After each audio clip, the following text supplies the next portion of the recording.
Señal Internacional.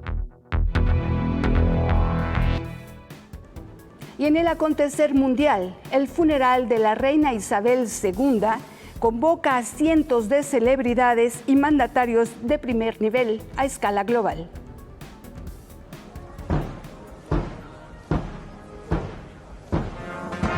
Bajo la atenta mirada del mundo entero, los restos mortales de Isabel II llegan a su última parada, el castillo de Windsor.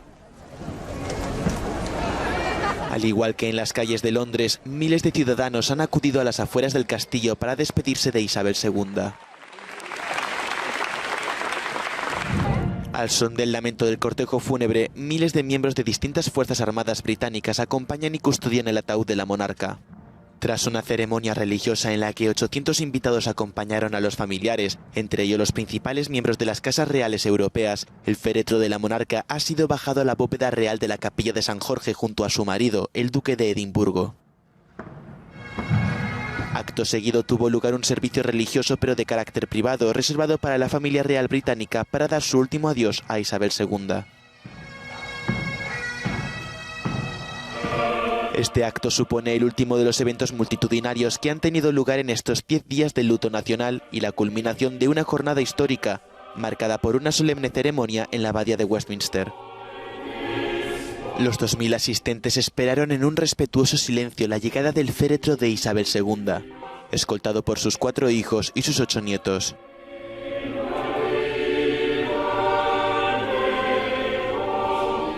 Este ha sido un acto que decenas de millones de personas han seguido por televisión, lo que muchos ya han bautizado como el funeral del siglo. Grandes autoridades británicas estuvieron presentes en la ceremonia, entre ellas la primera ministra británica Liz Truss, quien leyó un pasaje del Evangelio.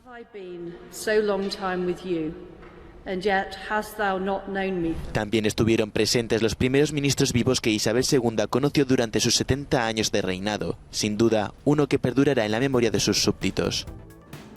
Y México no fue el único país en el mundo en resentir los estragos de un sismo. Taiwán registró una serie de estos eventos naturales que dejaron un muerto y casi 80 heridos. Así quedaron las carreteras al este de Taiwán tras el terremoto de magnitud 6,8 que azotó el domingo la isla y que ha provocado al menos un muerto y 79 heridos.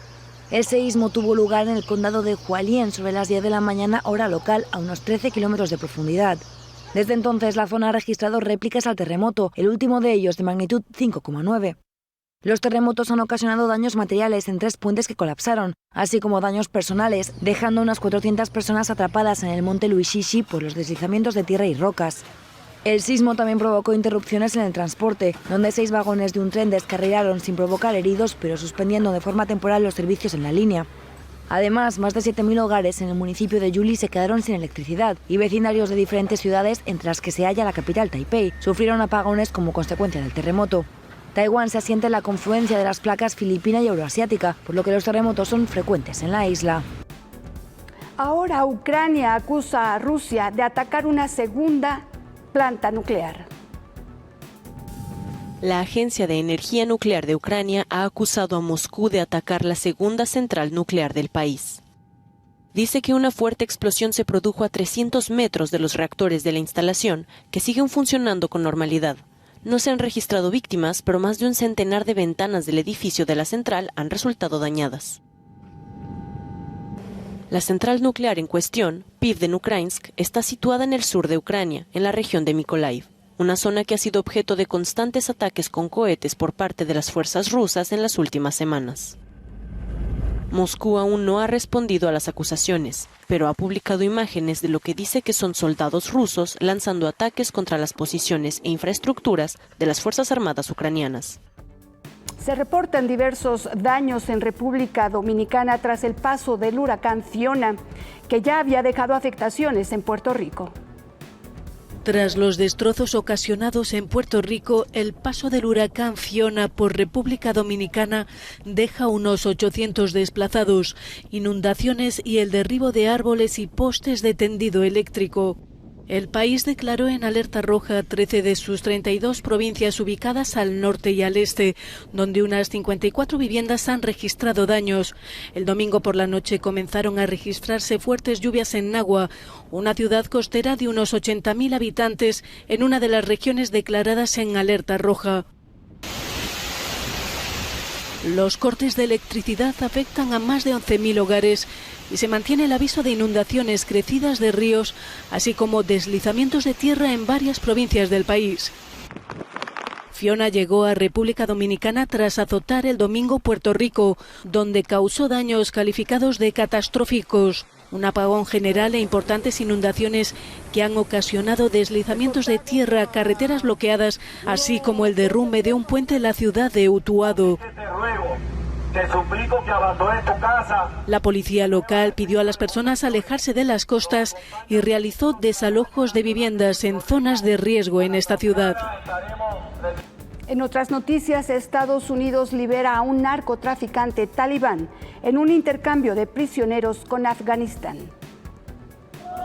Luz verde al intercambio de prisioneros entre el gobierno talibán en Afganistán y Estados Unidos. A primera hora del día, Estados Unidos ha liberado y entregado en Kabul al narcotraficante Haji Bashir Norzai, un importante aliado de los fundamentalistas y recluido en prisión durante 17 años. Todo esto para conseguir la liberación de Mark Frerich, un veterano de las Fuerzas Armadas que trabajaba como ingeniero civil en proyectos de desarrollo en Afganistán. Los talibanes recibieron con los brazos abiertos a Norzai, muy próximo al fundador de la organización y uno de sus principales donantes desde su creación. Para Norzai, este gesto podría suponer un acercamiento con Occidente para conseguir el reconocimiento del gobierno talibán, algo que les impide acceder a ayuda internacional y a sus fondos en el extranjero. Por último, le informo que Hungría presenta sus nuevas medidas contra la corrupción y así trata de evitar la suspensión de fondos europeos. El gobierno húngaro cree que podrá evitar las sanciones financieras de la Unión Europea. Este lunes, Budapest ha presentado un paquete de nuevas medidas anticorrupción. Tan solo un día después de que la Comisión Europea propusiera suspender fondos por un valor aproximado de 7.500 millones de euros por sus violaciones del Estado de Derecho, especialmente en materia de corrupción. Las medidas llegan tras largas negociaciones entre Bruselas y el gobierno de Viktor Orbán. Así lo explica el ministro húngaro de Fondos Europeos. En caso de que el gobierno húngaro no quisiera cumplir los compromisos que se impuso a sí mismo, entonces se aplicarían sanciones financieras. Pero el gobierno húngaro no tiene ninguna razón para no cumplir los compromisos que asumió. Nosotros cumplimos nuestros compromisos. Por lo tanto, la parte de la propuesta que sugiere posibles sanciones tiene una importancia secundaria para nosotros.